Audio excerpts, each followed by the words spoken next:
You will hear two people discussing an extramural course. Fill in the information you hear on the application form below. First, you have some time to look at questions 1 to 6.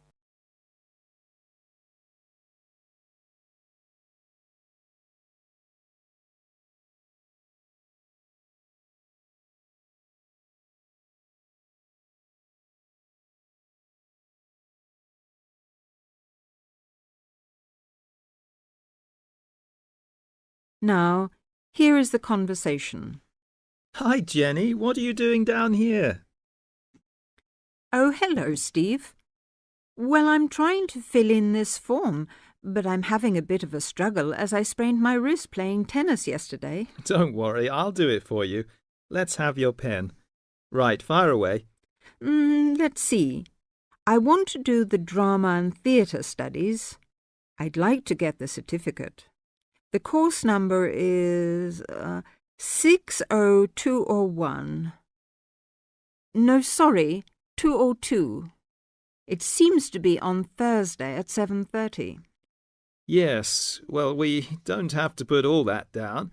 Now, I suppose we can call you Miss? Don't be funny, and spell my name right. Well, if you'll have a name like Jenny McPherson, let's see, it's M-A-C. No, big M, small c, no A. Right, M-C-P-H-E-R-S-O-N. Yes, okay, and don't forget it's a capital P, McPherson. Now, what's your address? Well, I've just moved, so it's 6 Westway Avenue, Longford. Hang on, don't go so fast. 6 Westway Avenue where? Longford. What's next? Your phone number, daytime and evening.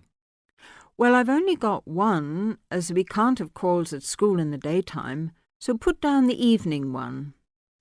605-4829. 4829, OK. And you're a teacher. How old are you? 29?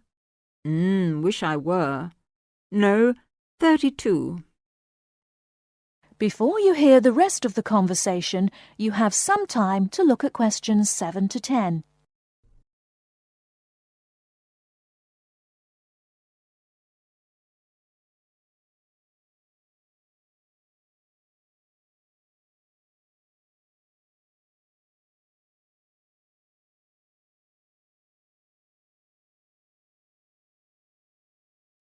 Now listen and answer questions 7 to 10. Do they want my date of birth? No, don't seem to. Just age. How about educational qualifications? Well, I've got a degree in English literature and a diploma in media studies. Media studies, right. Now, have you ever done any of these extramural courses before? No, don't think so. Although I did do something on psychodrama once. But no, it wasn't extramural, was it? That seems to be it, except for the fee. Yes, well, that's the same for all the central courses. I think £25. I suppose I have to include it with this form. Looks like it. Do you want me to write the cheque out for you? But you'll have to sign it. That is the end of part 1. You now have half a minute to check your answers.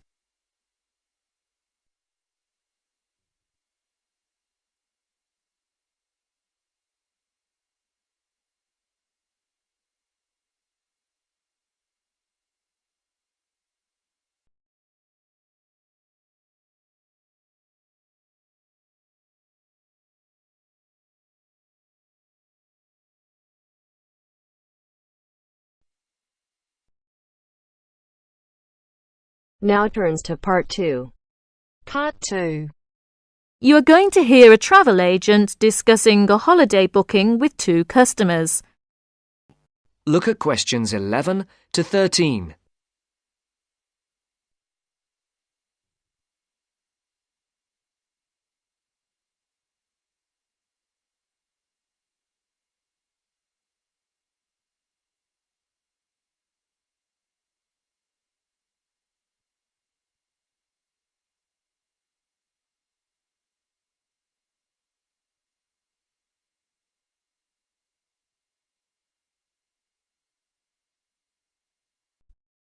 Good morning. Can I help you?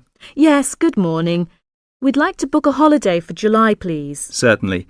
Where did you have in mind? Oh, well, we haven't thought a lot about it, really. We'd just like to go somewhere hot, and it must be in July. I see. Well, let's get the dates cleared up first, then we can see about availability. What part of July were you thinking of? Oh, well, you see, we have slightly different holidays. I've got the whole month, except for the last 5 days. So I could go from the 1st to the 26th. But my friend here doesn't start until the 7th. So I suppose it will have to be the middle 2 weeks, really. Yes, but I've got to be back before the 23rd. Okay. Now, let's find a destination. Before the talk continues, look at questions 14 to 20.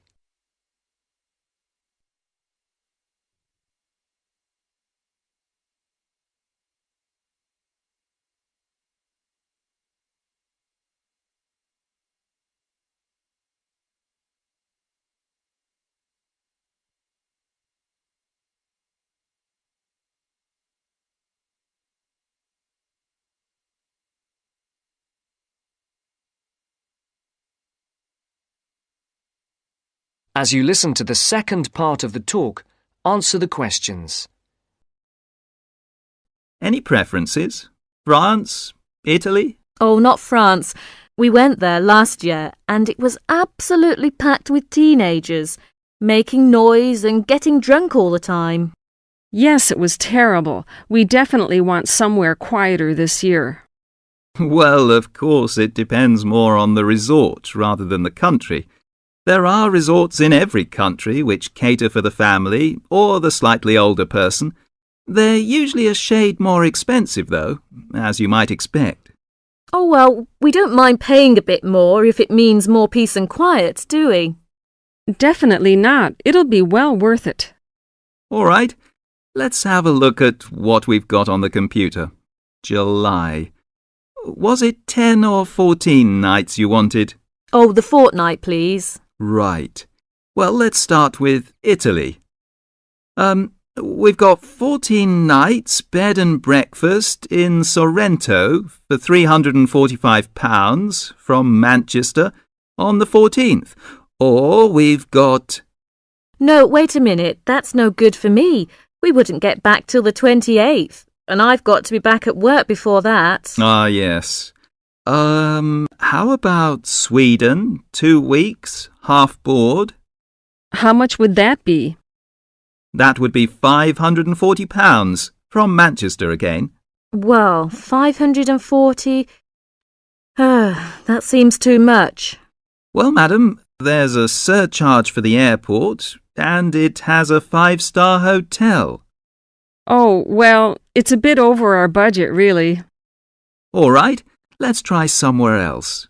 How about Portugal? Oh, that sounds great. We've never been there before, have we? Let's see now. We've got 14 nights in Albufeira, half board, from Gatwick, for £385. Albufeira? Oh, wait a minute. Did you say the flight was from London? That's right, from Gatwick. Oh, well, we'd prefer a flight from the north somewhere. Manchester, perhaps, or even Glasgow. That is the end of part 2. You now have half a minute to check your answers.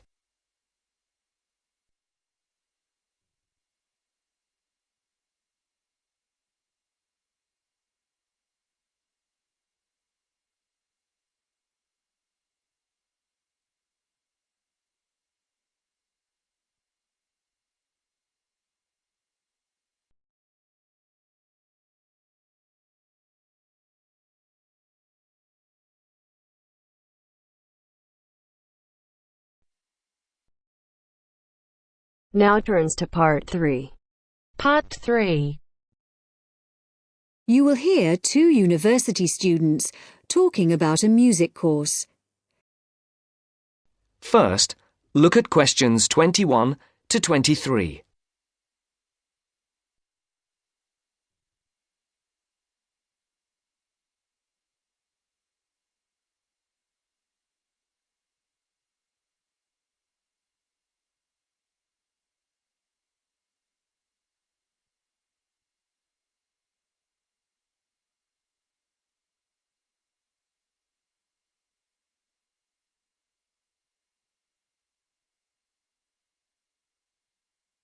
As you listen, answer the questions. Josie, come in. How are you? I'm good. Can I get you a coffee or anything? No, that's okay. I can't stay long, but you said you wanted to talk to me about that course I'm doing this semester, Music 103? That's right. Actually, I was a bit confused because I thought you were majoring in maths. That's right, I am. I'm doing 4 maths modules this year, but it's an optional course. You just choose it if you're interested, and you can do it whatever department you're in. Why? Are you thinking about doing it? Well, I'm not sure. What are the requirements? What? The course requirements. I mean, what do I need to know about music to be accepted on it? I do listen to a lot of music, everything from hip-hop and rap to classical. And I can sing, sort of. Well, for a start, one special thing about this course is that it's distance learning. You don't actually have to be at the university to do it, and you don't have lectures. So you've got to be able to work on your own without someone telling you what to do all the time. Oh? Oh. No, that should be okay, I reckon. I'm more worried about the actual musical stuff. Like, I don't know how to read music. That doesn't matter. They don't assume that. You'll learn as you go along. How's your maths? Not too bad. Right. Some of it's quite mathematical, so you really need to be strong there. But you play the violin, don't you? I don't play anything. You don't need to. What about computer skills? You're okay there? Yes, reasonably. Does that matter? Yes, I'd say they're essential. Like I said, it's all distance learning, so it's computer-based. Before the conversation continues, look at questions 24 to 30.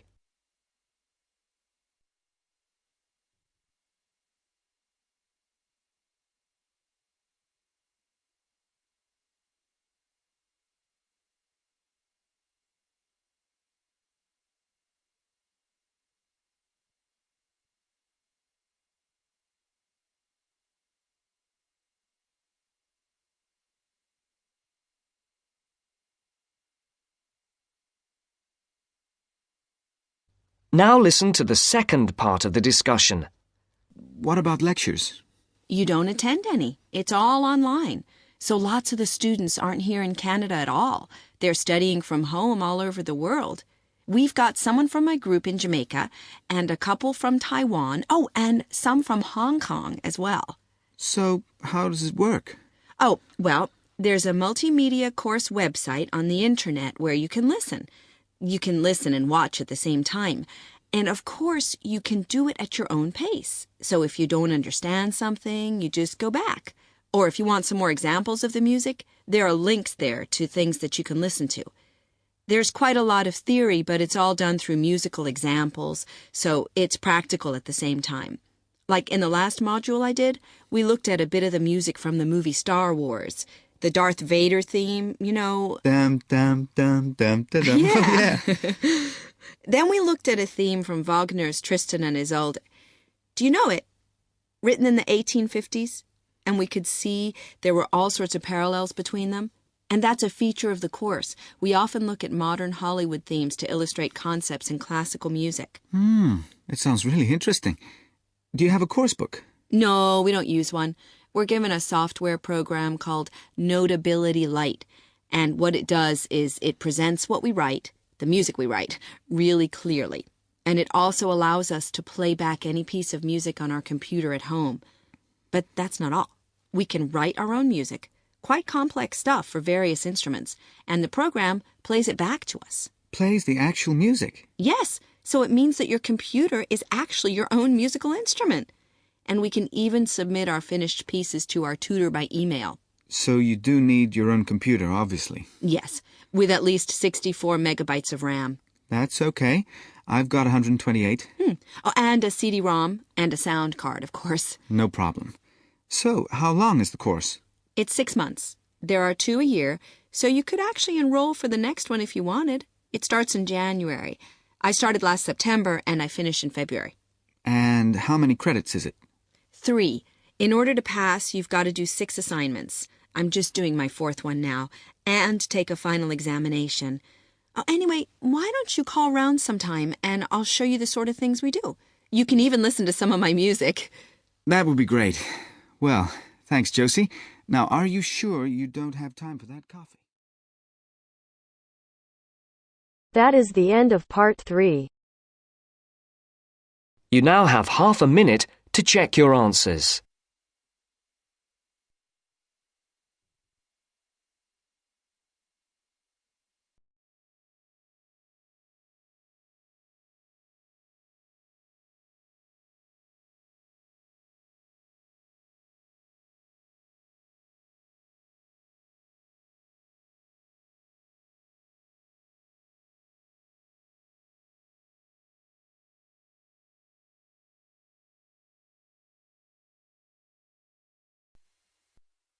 Now turns to part 4. Part 4. I'd like to talk about the changes to our leisure time, and I'll start by talking about lifestyle changes over recent years for women. First, you have some time to look at questions 31 to 40.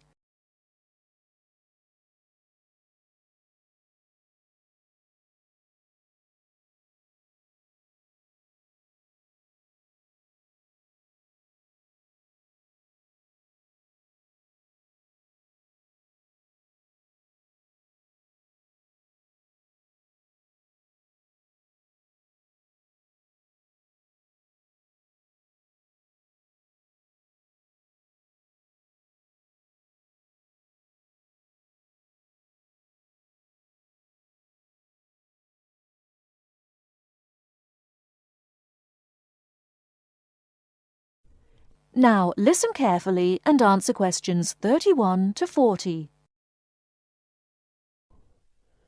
I'd like to talk about the changes to our leisure time, and I'll start by talking about lifestyle changes over recent years for women.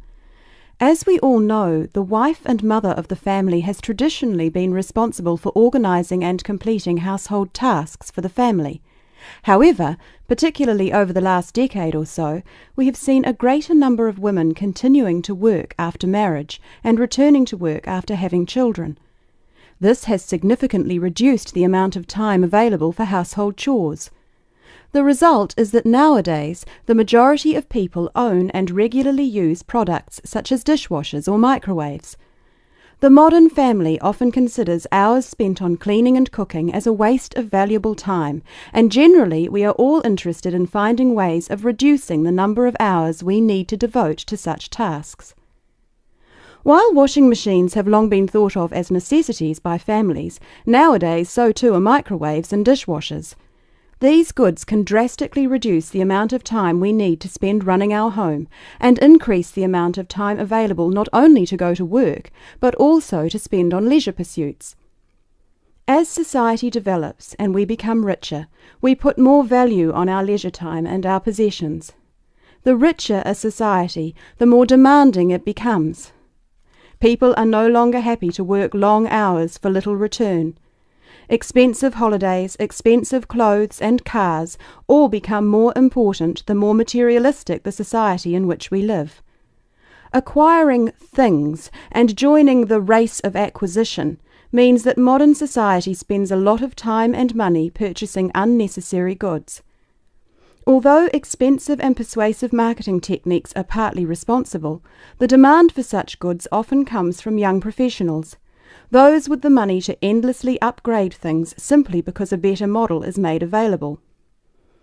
Our obsession with the newest and best products available, while good for the economy, can also have a negative impact on the environment. It is not appropriate to overproduce appliances and overuse electricity to keep these unnecessary appliances operating in our homes. We often forget about the damage we have done to and continue to do to the environment. Others opposed to the overuse of appliances and technology also argue that from a social point of view, over-reliance on gadgets means that people are losing the ability to be creative. Traditionally, it was considered an enviable skill to prepare meals night after night for our families. Nowadays, women are more likely to gain approval from others for their success in their careers than their ability in the kitchen. Along with microwaves have come ready-cooked meals, pre-washed vegetables, and our reliance on takeaway food when we are too busy to cook it ourselves. While there are obvious advantages and disadvantages to our increasingly active buying behaviour and changing wants and desires, it is likely that our desire to purchase labour-saving items will continue. So it is therefore inevitable that production of such goods will increase. We can only hope to educate ourselves and our children to buy goods we need, not just goods that are available, and we must also consider their environmental impact. In short, moderation is the most important word for the future. I thank you very much for coming today and listening. That is the end of part 4.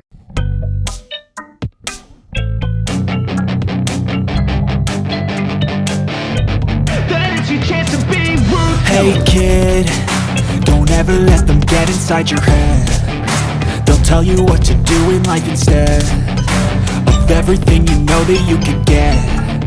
Don't let them guide your life towards regret. I'll fight for what I love with every breath. My past is filled with things I won't forget. I use them all to push me to my best. So treat the worst of times just like a test. If only I could go back in time, I'd tell myself. And the question for today is, the charts below show the favorite takeaways of people in Canada and the number of Indian restaurants in Canada between 1960 and 2015. Summarize the information by selecting and reporting the main features and make comparisons where relevant. So we are given these two graphs. One is a pie chart and another is a bar graph. The pie chart is representing favorite takeaways in Canada, which were Chinese, Indian, Italian, Persian, Thai, Mexican, Japanese, Greek and other, and some of the people who never ordered any food for takeaways. And the second graph, which is a bar graph, it is representing the number of Indian restaurants in Canada. So we can see from 1960 to 2007, the number of Indian restaurants increased exorbitantly, and from 2007 it remains stagnant or similar, right? It doesn't increased. 2007 these were 9,000 approximately, and it remained 9,000 till 2015. So let's see how we can write this now. So the rendered pie and table graphs represent pie and bar graphs depict the most popular takeout food items and number of Indian restaurants in Canada from 1960 to 2015. So these are given takeaway food items, and these are representing, depict means representing, takeout means takeaway food items, and number of Indian restaurants in Canada from 1960 to 2015. Overall, it is discernible from the graph that Chinese food was greatly chosen for takeaways, and the number of Indian restaurants increased exorbitantly with the passage of time. So overall, what we can notice from this pie chart that Chinese food, which is not represented by color, this is colorless, so black, we can see this is Chinese food, was highly taken away by the Canadians, and the number of restaurants increased with the passage of time. Explicitly, Chinese food was the most popular, with 34% of people preferring it. So Chinese was most favorite of the Canadians, 34% prefer it for takeaways, and nearly a quarter favoring Indian food. So nearly a quarter, so this is 26%, that's nearly a quarter, so they prefer Indian food for the takeaways. The demand for Italian, Persian and those who never ordered was nearly identical, 10%, 9% and 11% of Canadians respectively. So the demand for Italian, Persian and never ordered was 9, 10, 9 and 11% respectively. So these were almost similar. 3% to 4% of population took Thai food and other food items to the home. So they took other foods home with them. 3% Thai and 4% other. So Thai is represented by 3% here. The blue one is representing Thai, and the other is this pink one is representing others. So 4% we can see. Okay. Now finally, only 1% of Canadians order Greek, Mexican and Japanese cuisine. So we can see here for all these three, Mexican, Japanese and Greek, 1% of the Canadian preferred these foods or these cuisines. Now turning to the table chart, if we talk about it's a bar chart, not table chart. Turning to the bar chart, in 1960 there were only about 500 restaurants, which nearly doubled after a decade. So in 1960, here we can see there were only 500 restaurants were there in Canada, and it doubled in after a decade, means after 10 years. 1970 it doubled, like from 500 to 1000, and rose by 5-fold after 20 years. So after 20 years means in 1990 it rose by 5-fold, so from 1000 to 5000, so increased by 5 folds, 5 times, right? However, the number increased from 8000 in 2000 to 9000 in 2007.